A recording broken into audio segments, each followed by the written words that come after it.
Halo teman-teman, Assalamualaikum warahmatullahi wabarakatuh. Welcome back to my channelnya seorang TKI Korea. Ya, buat teman-teman yang baru bergabung, boleh silakan di subscribe channel aku untuk tahu informasi tentang Korea Selatan dan bagaimana cara kerja di Korea Selatan, terus tahapannya gitu ya, dan macam-macam. Oke, di video kali ini aku pengen menjawab beberapa pertanyaan teman-teman yang kalau aku perhatikan cukup banyak yang bertanya tentang masalah ini ya teman-teman. Jadi masalah apa sih?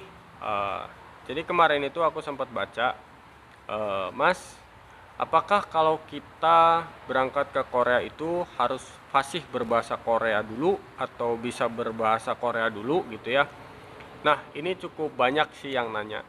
Dan jujur aja, eh, dulu waktu aku masih di Indonesia juga punya pemikiran yang sama seperti teman-teman ya. Dan mudah-mudahan di video kali ini bisa menjawab keresahan tersebut. Oke, teman-teman, untuk bisa berbahasa Korea, tentu kalau untuk ujian memang kita harus bisa ya. Untuk ujian, karena tahapan ke Korea itu kan kita harus lulus ujian dulu ya. Jadi di situ ujiannya itu memang harus pakai bahasa Korea, huruf Korea atau Hangul, atau juga kalau ada tes skill kita harus melalui wawancara, terus cagisoge, perkenalan diri pakai bahasa Korea, dan itu nggak ada pakai bahasa Inggris, apalagi pakai bahasa Indonesia itu nggak ada. Memang semuanya pure pakai bahasa Korea dan tulisan Korea, semuanya Korea. Otomatis kita harus belajar bahasa Korea ya teman-teman, dari cara eh, membaca, menulis, berbicara gitu, kita harus belajar benar-benar semua tentang Korea. Nah, kalau untuk kerja sendiri kan ini beda teman-teman ya. Kalau untuk kerja di Korea, berangkat ke Korea itu kan beda ya. Jadi kalau seumpama ujian memang itu adalah salah satu syarat untuk kita bisa berangkat ke Korea.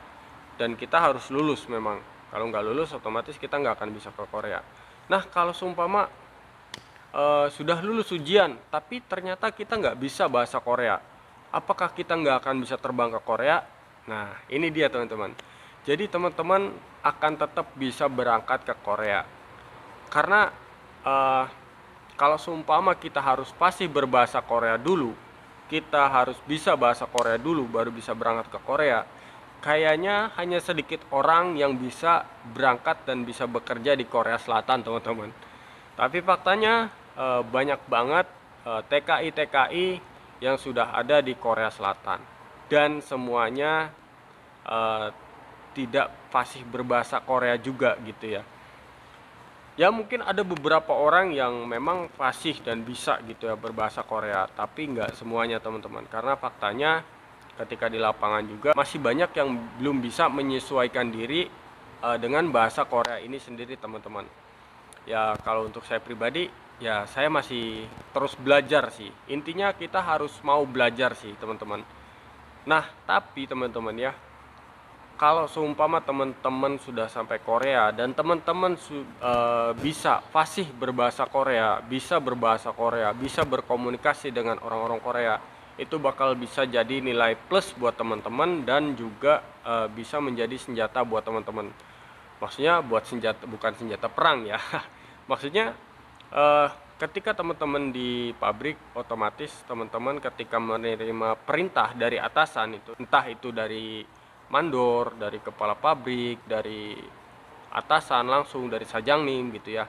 Teman-teman kalau seumpama sudah paham bahasa Korea, otomatis teman-teman akan mudah melakukan apa yang diperintahkan gitu ya.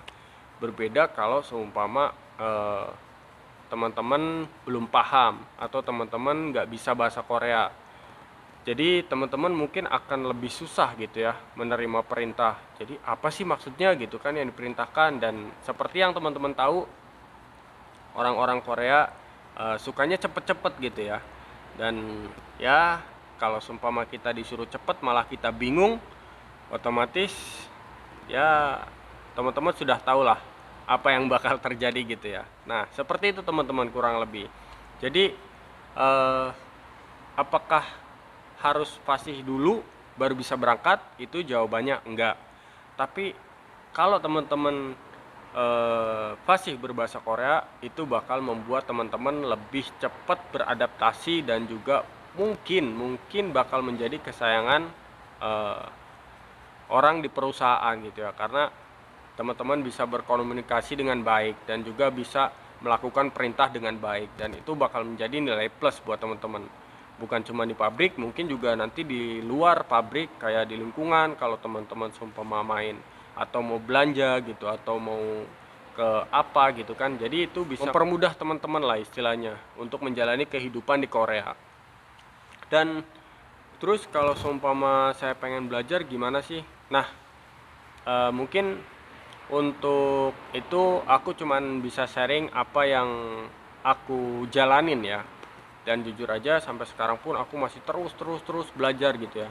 Dan salah satu wadah buat aku belajar itu pertama mungkin sosial media juga dimanfaatkan. Kayak di Instagram itu banyak banget kayak orang-orang Korea yang mengajarkan bagaimana cara berbahasa Korea. Terus salah satunya juga adalah drakor, teman-teman.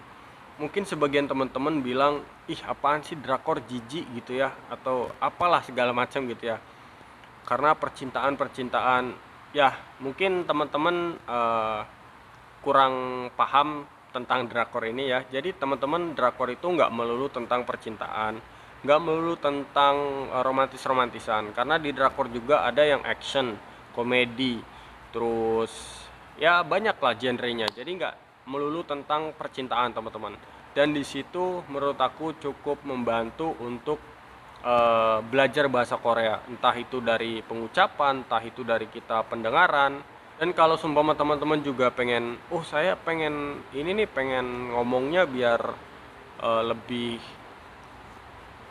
baik gitu kan, seenggaknya walaupun nggak kayak Korea, lebih baik lah pengucapannya ya. Teman-teman harus berani gitu ya, jangan malu untuk belajar untuk menggunakan lisan gitu ya. Kayak 감사합니다, terus 괜찮아요, terus 할 수 있어요.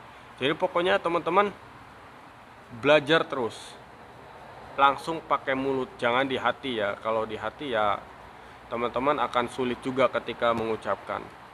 Jadi selama ini yang aku praktekkan sih kurang lebih seperti itu, teman-teman. Dari referensi di sosial media, terus mungkin kadang-kadang juga drakor gitu ya, kalau waktunya memang ada gitu.